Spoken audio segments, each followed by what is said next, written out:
Hola, ¿qué tal? Bienvenidos a un nuevo video. Hoy vamos a analizar el capítulo 9 del libro de Hechos. Miren el hermoso cielo que me acompaña en esta tarde. Vamos a ver en este capítulo cómo Saulo se encuentra con el Señor.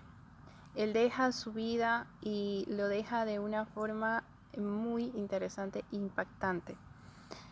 Él era un perseguidor, como leemos, estaba persiguiendo a todos los cristianos, incluso estaba yendo a otras regiones a buscarlo para apresarlos. Y quería ir, en este caso, a Damasco. Él pide permiso para poder arrestar a los que estaban allá. Era como el Terminator de los cristianos en aquel tiempo. Sin embargo, en el trayecto, dice la palabra, en lo que ya estaba por llegar a Damasco, un gran resplandor como de un rayo lo rodea y Saulo cae al suelo, cae a la tierra. Y una voz le dice: Saulo, Saulo, ¿por qué me persigues? Y Saulo pregunta: ¿quién eres, Señor? Con esta pequeña pregunta, 3 palabras, vemos dos cosas. Una, que Saulo tenía dudas sobre quién era, pero al mismo tiempo reconocía que se trataba de un ser supremo, de alguien superior, y que se trataba de Dios, de quien él ya había oído hablar y del que él ya había sido testigo de lo que decía Esteban cuando estaba a punto de morir. Él lo había escuchado declarar, dar ese testimonio de que estaba viendo a Dios y a Cristo a su derecha. Entonces él sabía que existía el Señor, él sabía que existía Jesús, que existía Dios, y justamente pregunta: ¿quién eres, Señor? Se trataba de darle esa autoridad, esa superioridad, y lo reconoce. Esos 2 puntos en 3 palabras. Entonces, tras ese momento, tras esa pregunta, le responde la voz y le dice: yo soy Jesús, es a mí a quien estás persiguiendo, pero levántate y entra en la ciudad, que allí sabrás lo que tienes que hacer. O sea, le da una orden Jesús, y Saulo la obedece. Él tenía la opción de ir a buscar médicos para quitarle la ceguera que tenía después de ver esa luz, pero no, él obedece. Es como que desde ese momento él empieza a creer, él empieza a tener seguridad, a tener fe, y obedece. Va a Damasco y espera allí. Él no sabía cuánto tiempo iba a esperar, no sabía qué iba a suceder, si iba a recuperar la vista o no.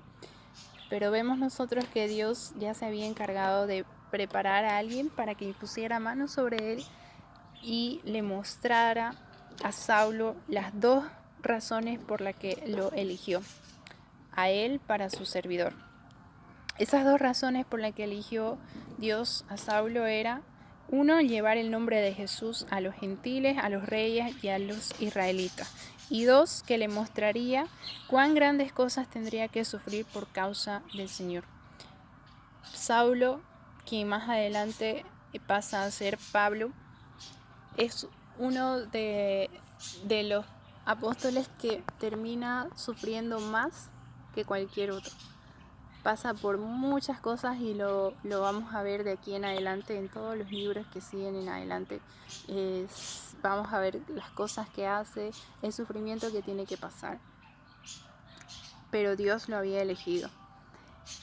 Y Pablo fue uno de los personajes de la Biblia que sigue a Jesús y que defiende a Jesús con mucha más fuerza, con mucha más garra, con una fe tremenda, porque él no es que nace en una cuna cristiana, no es que nace rodeado de amor, no es que nace rodeado de Jesús, Jesús, Jesús, sino que él se parece mucho a nosotros en el hecho de que lleva un antes de Cristo y un después de Cristo.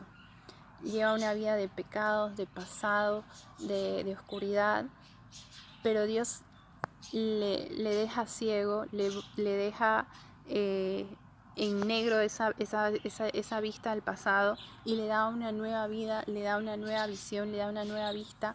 Y eso es lo que nosotros también recibimos cuando decidimos aceptar a Jesucristo y decidimos recibir también el Espíritu Santo. Podemos iniciar una nueva vida cuando recibimos a Cristo, y no dejes pasar la oportunidad, no dejes pasar el tiempo. Hoy estás a tiempo porque tienes vida. Entonces decide seguirlo, decide aceptarlo, decide caminar bajo sus caminos y pídele para que te dé esa luz, para que te abra los ojos, para que nos dé una nueva visión, una nueva forma de ver la vida, una visión distinta y unos oídos distintos también para poder oír y escuchar su palabra. Más adelante veremos que tras que él recibe nuevamente la vista y recibe ese llamado, recibe ese poder del Espíritu Santo, es bautizado. En ese momento él ya empieza a hablar de Jesús, él ya empieza a predicar ahí mismo en Damasco. Luego tiene que huir, tiene que escapar de ahí y se va a Jerusalén, de donde venía. Y allí se encuentra con gente que ya lo había visto como acusador y ahora lo está viendo como un defensor del cristianismo. La gente se sorprende, pero se encuentra con un gran amigo, una gran persona que es Bernabé, que le ayuda a integrarse dentro de los cristianos. Y hoy necesitamos también de esas personas, ser como Bernabé, ayudar a las nuevas personas a que se integren dentro del pueblo de Dios, que se integren dentro de compartir la misma fe, de ser hermanos, de ser esas ayudas para esas nuevas personas que están caminando en la fe. Más adelante en este capítulo, a partir del versículo 32, dejamos de escuchar de Saulo y vemos lo que estaba haciendo Pedro.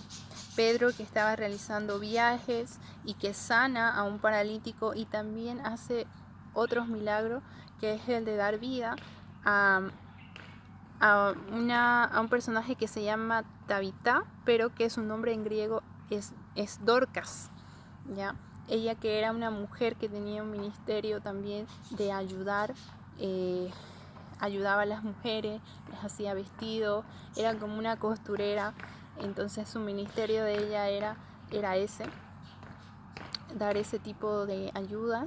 Sin embargo, esta mujer muere, pero la gente que allá había oído hablar de Jesucristo también tenía fe de que Pedro podía darle vida nuevamente, así como Jesucristo había tenido vida.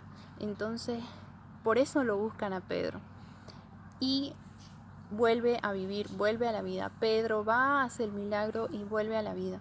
Nosotros también podemos volver a la vida, podemos encontrarnos muertos en espíritu, pero podemos regresar a la vida al recibir nuevamente a Cristo en nuestro corazón, analizar nuestro interior, examinar nuestro espíritu, nuestra conducta, cómo estamos ante el Señor, cómo estamos con nuestra familia, cómo estamos nosotros mismos en nuestra intimidad, en nuestro tiempo a solas, quiénes somos, quiénes verdaderamente somos como persona.